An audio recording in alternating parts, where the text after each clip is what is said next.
What's going on, Internet?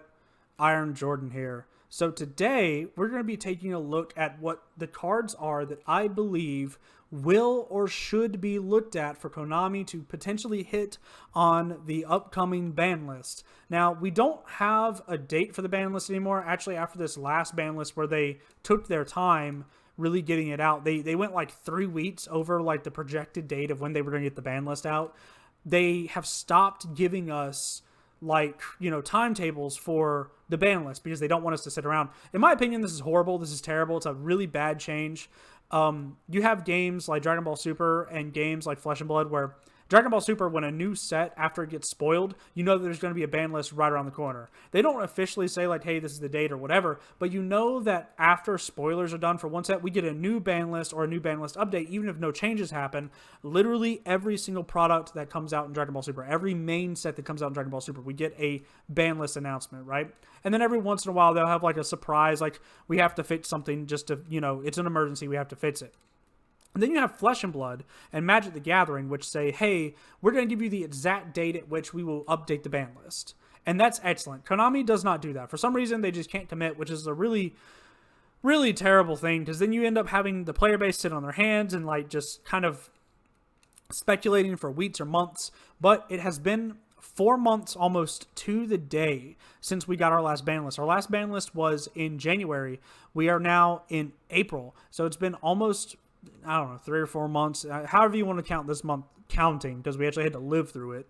So it's been about 4 months since we got a new ban list, so we are due for one literally any minute. And with YCS Charlotte wrapping up, and with Pile, or I guess Brave DPE decks just absolutely dominating the competition, taking a 60% topping rate, which is absolutely contention for Tier 0, as the mathematical, the regularity goes. It's how it's historically been. Whenever you have a deck topping 60% of events, then it is considered Tier 0.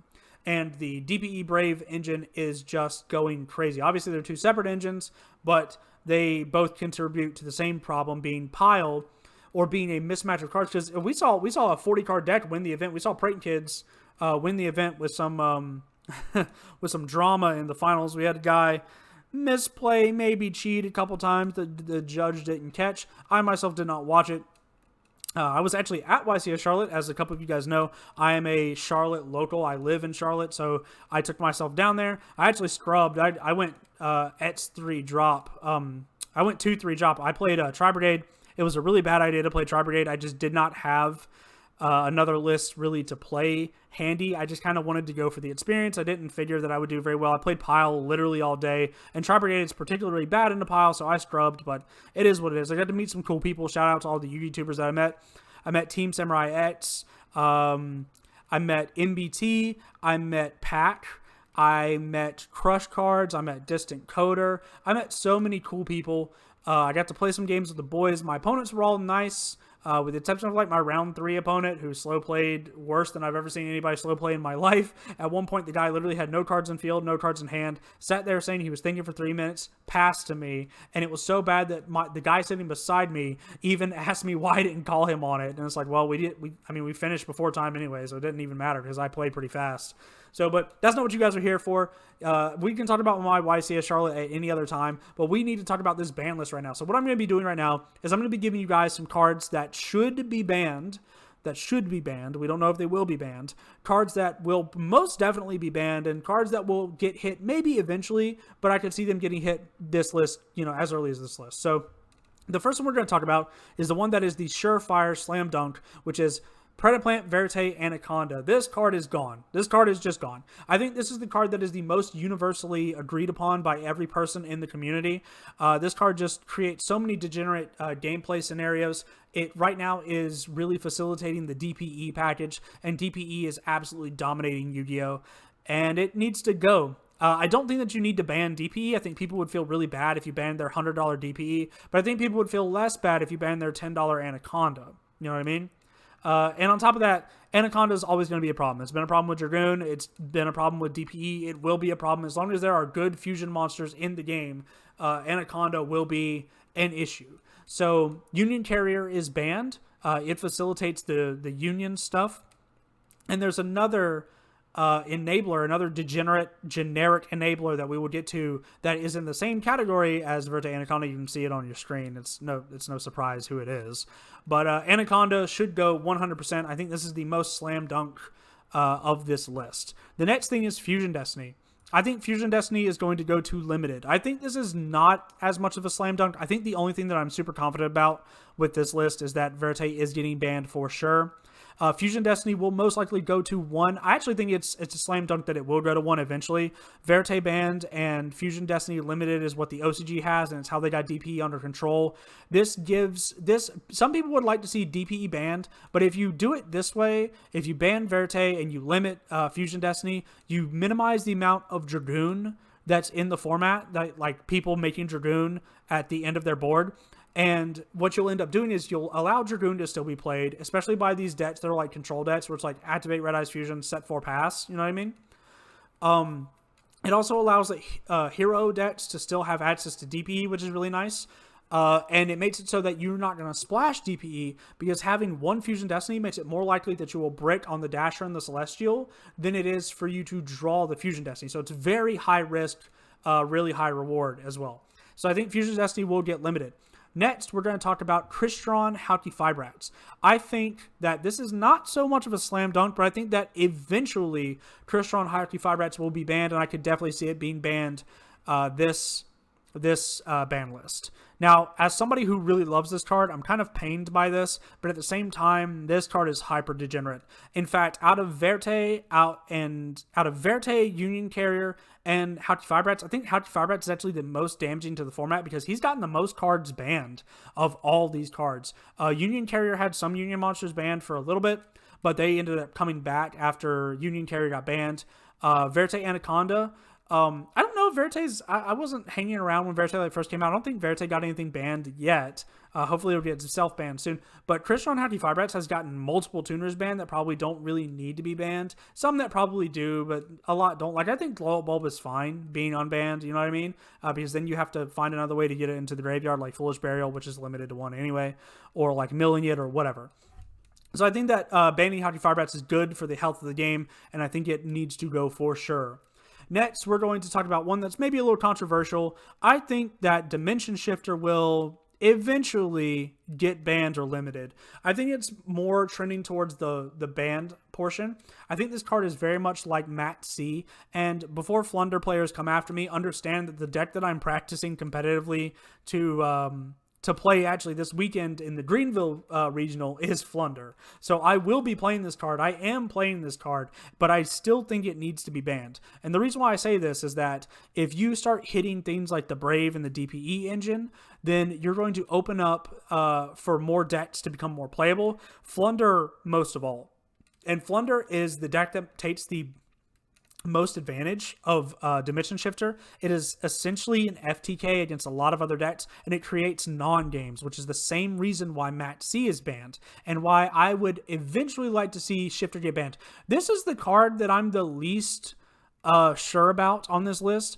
I don't know if Shifter will ever get hit, but I do think that it is a possibility in the future, as it is the most fair way to hit Flunderies, because if you start hitting things like Robina, or if you start hitting things like Map, then you start making the deck kind of unplayable. It'll become like Prank Kids, where Prank Kids is good right now because of Brave and DPE, and they can play that stuff, but before Brave and DPE came out, but after Meow Meow Mew got hit, the deck was not very playable. Like, you could play it, I guess, but like having one Meow Meow Mew and nothing else to back up your deck was really, really bad. And I think that if you start hitting stuff like Robina and Map in Flunderies, which could potentially still happen, because the deck will still be good after D-Shifter gets hit, it'll just get fewer free wins. I think this is the correct move for Flunder. Now, obviously, Flunder is not like a tier 0 meta threat yet, but it did get four out of the 32 decks at YCS Charlotte that made top 32. So it's definitely a force to be reckoned with for sure, and definitely needs to be, taken a look at. Another deck that needs to be taken a look at is Sword Soul. Sword Soul Emergence is the first thing that I think will get hit out of the Sword Soul deck. Sword Soul Tenyi had, I think, 4 or 5. It had 5 spots. We're going to talk about the breakdown maybe in a couple videos. But Sword Soul Emergence, it hits the consistency of the deck. You limit it. And I think that this is just the light tap that the deck needs to make it just a little less consistent and to bring it a little bit out of its dominance, especially if you hit all this other stuff. The next one is going to be Cursed Eldland. I think Cursed Eldland is going to go to limited as well. Obviously, with these two cards being Eldland and Emergence, I don't think they'll go to limited right away necessarily. This is just kind of like my bold prediction. That these could definitely go to 1 this list, and I don't think it would be any out of the ordinary. Eldritch has finally come into prominence after being out for like almost 2 years. Getting second place at the YCS is its highest competitive top to my knowledge. I think it's won like a couple regionals, but this is the highest profile event that it has topped and the highest placement that it's gotten in one of those events, being second place at a YCS with 1,100 people. It was packed in the Charlotte Convention Center, guys. It was crazy. But I think hitting Cursed Eldland forces most Eldritch players to run 3 Eldritches, which is something that I don't think they're super worried about, or play an extra Hakuero, or to lean into maybe playing, I don't know, you probably wouldn't play Trap Trick in that deck, but you could if you wanted to. I think Cursed Eldland is another one of those ones on this list that I'm not super confident about, but I would definitely like to see it happen, even as somebody who has played a lot of Eldritch in the past. And really likes that deck. I just think that Eldland going to 1 is the correct thing eventually. Next, we're going to talk about something that I would like to happen that will not happen. The Brave engine is ruining Yu-Gi-Oh! Right now. The Adventure engine is absolutely making Yu-Gi-Oh! Unplayable. It is the worst meta that I have played in since maybe Zoo format. A lot of people will say that Zoo format was quote-unquote skilled. It was not. It was literally just who drew D-Barrier and went first. And that was the entire format.